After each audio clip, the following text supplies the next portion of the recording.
ఈరోజు మనం work energy theorem యొక్క అప్లికేషన్ ఏంటి, ఎలా అప్లై చేయాలి, వర్క్ ఎనర్జీ థియరంని ఎలా యూజ్ చేయాలి, ప్రాబ్లమ్ సాల్వ్ చేయడానికి వర్క్ ఎనర్జీ థియరంని ఎలా యూజ్ చేస్తాం అనే దాని మీద ఒక ఎగ్జాంపుల్ స్టార్ట్ చేస్తున్నాను. ఏంటి ఆ ఎగ్జాంపుల్ అంటే, ఇప్పుడు నేనేం చేస్తున్నానంటే ఒక స్ట్రింగ్ ఒకటి తీసుకుంటున్నాను. ఈ స్ట్రింగ్కి ఏదైతే ఇది ఫిక్స్డ్ పాయింట్, దీనికి ఒక బాడీని ఈ అదర్ ఎండ్ దగ్గర బాడీని అటాచ్ చేశాను. ఈ స్ట్రింగ్ లెంత్ ఎంత అంటే ఎల్ లెంత్ ఉన్న స్ట్రింగ్ తీసుకున్నాను. దీనికి మాస్ ఎం ఉన్న ఒక బాడీని అటాచ్ చేశాను. అటాచ్ చేసి ఏం చేశానంటే ఈ బాడీని రిలీజ్ చేశాను.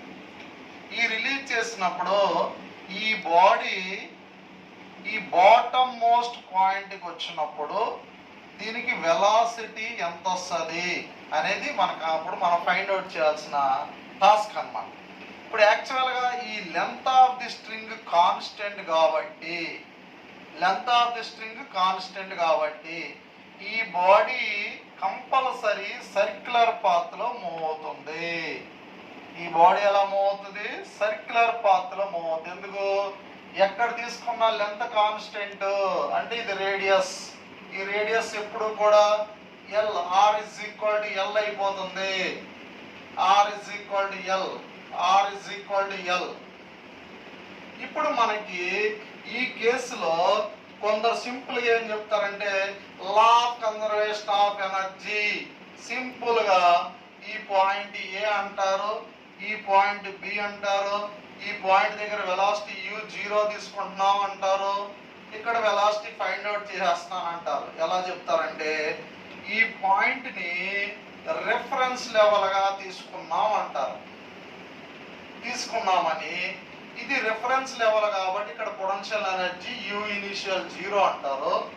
ఇప్పుడు ఇది ఈ పాయింట్కి వచ్చినప్పుడు ఇక్కడ సింపుల్ గా ఏమీ మాట్లాడకుండా నేను చాలా మంది టీచర్తో ఇంటరాక్ట్ అయినప్పుడు ఒకటే అంటున్నారు, according to law of conservation of energy sir.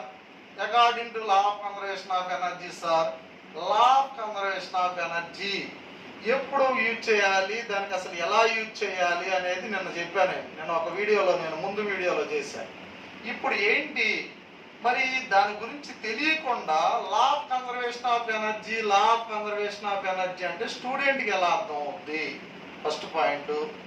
ఇక్కడ law of conservation of energy అని ఏం చేస్తున్నారు? సింపుల్ గా TE initial is equal to TE final అని రాస్తున్నారు. ఇనిషియల్ ఏ దగ్గర potential energy U initial plus KE initial is equal to U final plus KE final అంటున్నారు. మరి ఏంట్రా అంటే ఏమున్నాయి సార్? ఓన్లీ ఎంజీ యాక్ట్ అవుతుంది. నేను ఇక్కడ ఎంజీ డౌన్వర్డ్ యాక్ట్ అవుతుంది. ఇప్పుడు ఇక్కడ టెన్షన్ టీ అనేది టెన్షన్ టీ ఉంది, ఎంజీ ఉంది. మరి ఎవరైనా సరే స్టూడెంట్స్ కానీ ఏమంటారు, ఇది ఎంజీ కదా సార్, గ్రావిటేషనల్ ఫోర్స్ యాక్ట్ అవుతుంది కాబట్టి law of conservation of energy apply చేసేయచ్చు డైరెక్ట్ గా. మరి టెన్షన్ సంగతి ఏంటి?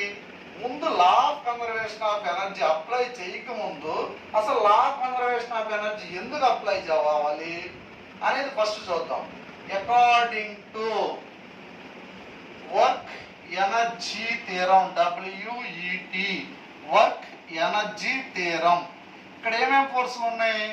Work done by gravitational force plus work done by tension is equal to change in KE of the system are body. ఇప్పుడు work done by gravitational force అయితే ఈ problem ని work energy theorem ప్రకారం ఎలా చేయాలనేది నేను చేస్తాను. Work done by gravitational force plus work done by tension is equal change in KE. మరి ఈ బాడీ ఈ పాయింట్ దగ్గర ఉన్నప్పుడు ఇది ఎంజీ వెర్టికల్లీ డౌన్ ఉంది.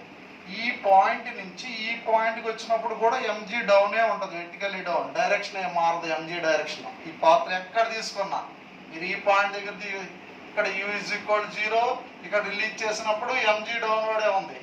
ఈ మిడిల్లో కూడా ఎంజీ డౌన్వర్డే ఉంది. ఎక్కడ తీసుకుని ఎంజీ డౌన్వర్డే ఉంది. సో ఎంజీ యొక్క డైరెక్షన్లో ఈ బాడీ ఈ పాయింట్ నుంచి ఈ పాయింట్కి వచ్చింది అంటే ఎంజీ ఏ డైరెక్షన్లో ఉంది, వెర్టికల్ డైరెక్షన్లో ఉంది.